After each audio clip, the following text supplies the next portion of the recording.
The world is changing and many things are happening thereof. The world is going crazy, in fact, bonkers, because so many people right now desire to have things differently. Look at the people that are in power. They want it all because they want to control the minority. Look at what is happening even in the slums, in the ghettos. There are those that want to rise because they want to take advantage of those that are weak. Why is it like so?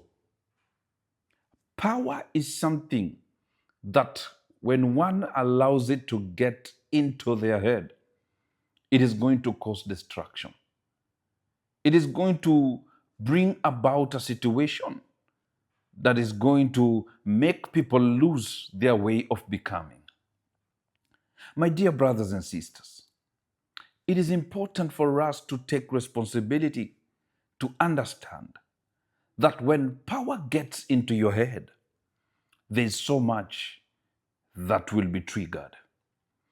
Look at what is happening in the nations thereof. Leaders are fighting. In fact, I don't call them leaders. I call them political, political directors and political people. Those are not leaders. True leadership is all about governing its own people and directing them towards that which will bring growth, to how the constitution of that nation wants everything to be, based on infrastructure and many other things. So when leaders come to a place whereby they want now to control people because of what they've seen, it is quite unfortunate. Currently, we can see even what is happening in our country, Kenya. So many people are, settling for less because of power, because they don't want to accept the reality that the nation is in a situation whereby it can't be controlled. And when people don't want you, it simply means that is the voice of God. Like always they say, the voice of the people is the voice of God. So, dear Mr. Politician, when you find that people don't want you, it is God who has spoken. And that very seat is no longer yours. You're only there because of misusing the power that belongs to the people. You're misusing what you were given by the same people. So, what is power? Power is something that is so tangible that when we allow it to take the best of us, we tend to lose the essence of life. So, my dear brothers and sisters, I think it is important for each one of us to get into a level of understanding that the beauty of becoming, it is all about having a structure that will allow us to walk into the levels of greatness. Power is beautiful, but without control, it makes people lead a life of destruction. So, point number one, pride before destruction. In the book of Proverbs, chapter 16, verse 18, pride goes before destruction, and a haughty spirit before a fall. We see people having different kinds of agenda. We see people desiring positions, political positions, church positions, and basically religious positions and all that. These are the people that want to accumulate wealth because on top of that position, they can see heaven and they can see that land of milk and honey.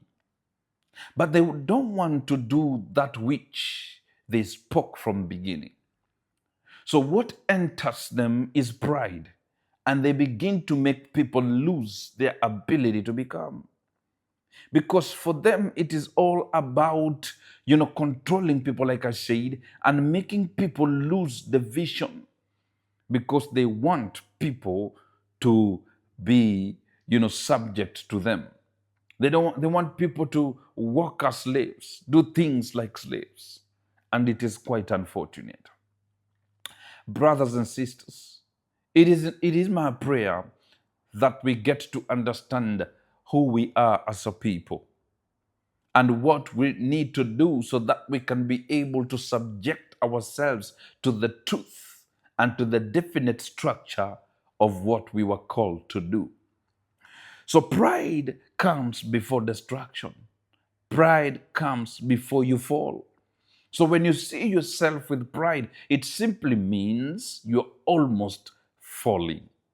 So you need to take full control. So this shows that unchecked pride eventually leads to downfall. So whatever you're doing, my dear Mr. Politician, Miss Politician, Mrs. Politician, whoever you are, you religious leader, you need to take responsibility. Number two, power can make people arrogant. You see people talk, political leaders, you see how they talk. On social platforms, you hear how they talk. It is quite unfortunate. They will speak with arrogance, give guidance based on how they feel because they want people to lose themselves, because they want to rule by arrogance. They want people to fear them. That is what they do. In the book of Ezekiel, chapter 28, verse 17, your heart became proud on account of your beauty, and you corrupted your wisdom because of your splendor. Mr. Politician, Mr. Religious man, you see how you are in the position you are.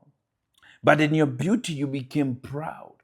The beauty that you can see, the wealth that you have, now you begin to showcase yourself into the world as a proud person, as an arrogant person. Now you're leading people based on how you think it is right, but you're arrogant.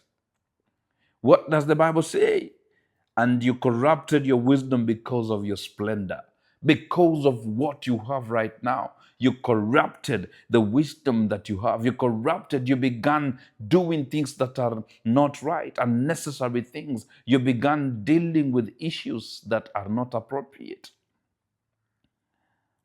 Often used to show how status, influence, or greatness can corrupt character.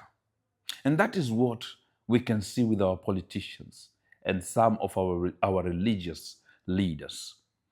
Even at home, we can see in marriages, arrogance is what is making people not to work on their relationships and all that. God resists the proud. In the book of James, chapter 4, verse 6, God opposes the proud but gives grace to the humble. We see that it is important to walk in humility.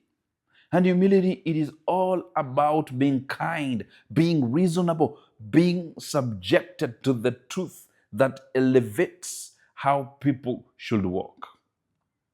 Brothers and sisters, it is up to you to take responsibility, to ensure that everything falls into place based on the will that God desired for his own people.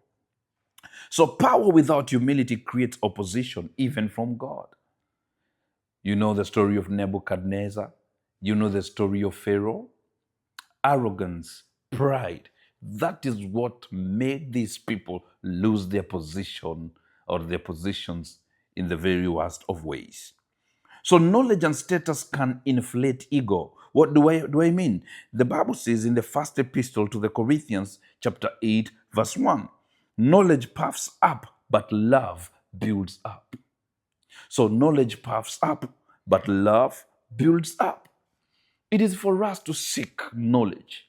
So I'm talking to you, Mr. Politician, especially for those that are almost, going to the campaigns. Be wise enough to deal with your people. Be knowledgeable in how you work with your people. Remember, your time is now, and your time in a twinkle of an eye it's going to end. So enjoy while it lasts, but live a life that people can remember you and say, for sure, there was one man, there was one woman who dealt with me, and today I'm a better person. So now this is a warning against loving position and recognition. In the Gospel of Matthew, chapter 23, verse 6, they love the place of honor at banquets and the most important seats in the synagogues. And we all know that. They love it when people salute them, the presidents we have. They love it when they're being saluted. They love, how they're being driven from one place to another, the flights they take, the countries they go to. But a day is coming that true judgment is going to fall upon them. And the voice of the people, remember, is the voice of God. And we are going to see how you're going to be judged. Jesus warned against people obsessed with status and recognition. So the position you hold, you need to be very reasonable, because in due time, time is going to judge you. So a leader must not be proud. He must not be conceited, or he may fall under the same judgment as the devil. That is First Epistle to Timothy, chapter 3, verse 6. So don't walk in what will bring destruction in the long run. So a warning, especially for people in leadership and influence. This is what I'm telling you. Pride and arrogance is going to destroy you. So right after this, I want to make you understand that it is important to walk in what is truth. So remember the story of Nebuchadnezzar's pride and fall?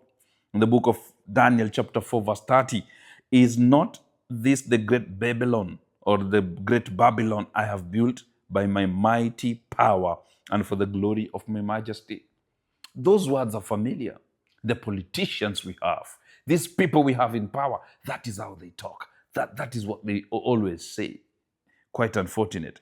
But right after this statement, we get to see King Nebuchadnezzar was humbled dramatically. It's one of the clearest biblical examples of power getting into someone's head. Brothers and sisters, if you're listening to me, take responsibility. In conclusion, in conclusion, short, powerful line for each one of us to discuss. Power does not always corrupt immediately. Sometimes it simply reveals the pride that was already hidden. My dear brothers and sisters, take responsibility to ensure clarity. God bless you until our next video.